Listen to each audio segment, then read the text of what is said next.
His Excellency Mr. Andrea Orlando, Minister for the Environment of Italy. Your Excellency, you have the floor. Madam President, Ministers, ladies and gentlemen, this year is an important transition point. In fact, a new track of the negotiation in future regime is started. Unfortunately, this year has also provided a clear demonstration of how dangerous and challenging climate change is, both for developed and developing countries alike. My heart goes to the victims of the recent disasters in the US, in the Philippines, and on the wonderful island of Sardinia, just to mention the most recent examples. We need to act now. We can't postpone our decision any longer. As the IPCC evidence proves, climate change is mainly a consequence of human activities. Recent events have largely confirmed that mitigation action post-2020 alone will not be sufficient to manage climate change risks. Substantial efforts prior to 2020 are essential to achieve the objective of the Convention in a cost-effective manner. Otherwise, it will be like, quoting an Italian saying, to shut the stable door after the ghost escaping. Nevertheless, a long-term perspective is also needed. We need to prepare in order to reach an agreement in Paris in 2050, which allows all parties to commit and take concrete action. To achieve this, the 2050 agreement needs to give right incentives to all parties to step in and act. Still, global participation is not enough. We have to ensure that our starting point in the agreement contains the sufficient level of ambition and transparency, which means that commitments need to be quantified. We need to pass from the general statements to commitments that are measurable and comparable to specific indicators, thus allowing to assess them and keep track of progress. Italy is enhancing its strategy to put in economy on a low-carbon pathway.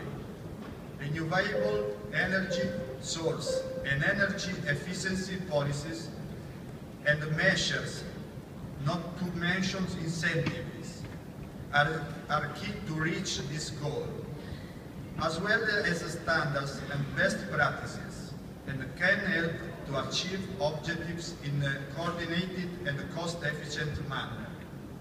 Mitigation is not the only issue on our political agenda. Also, adaptation has a prominent role.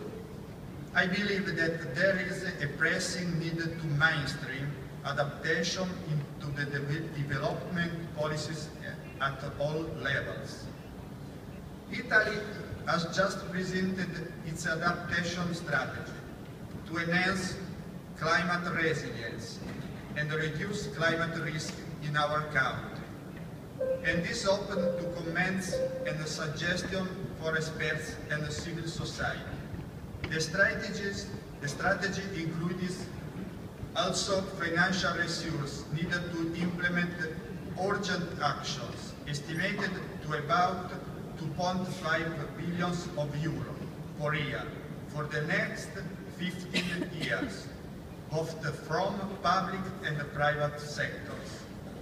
In the framework of the Climate Convention and Kyoto Protocol, Italy promoted and implemented the last 15 years joint project with the developing countries, both the mitigation and adaptation.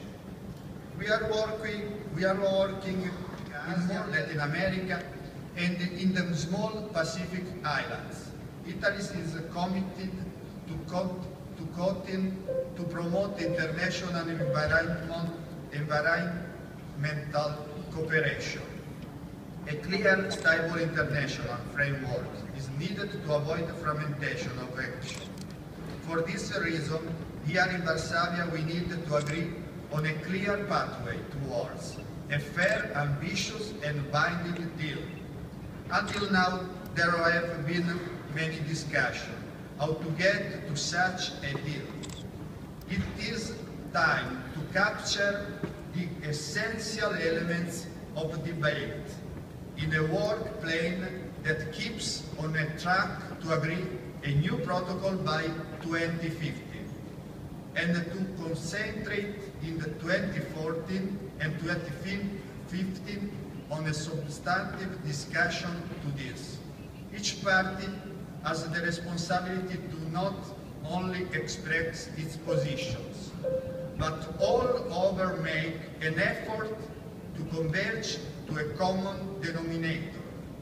In a challenging economic scenario like the present one, the certitudes of a long-term binding protocol, applicable to all and able to reflect the evolving reality, can provide us with the tools needed to strengthen and extend cooperation and emission reduction, and a rapid worldwide transition toward a green economy. The world faces many challenges, but building competitive economy while tackling climate change is one of the most pressing challenges. Some would argue that you can't do both at the same time, that one must take priority over the after. I firmly disagree. Economic growth and sustainability are not mutually exclusive. I believe that we must cut harmful emissions cost efficiently and cost effectively decarbonize our economies. This should be seen as a part of the solution, as well as a moral imperative. We are ready to do our part, and we are confident that here in Varsavia we can take another step forward in a common effort to face a global climate change.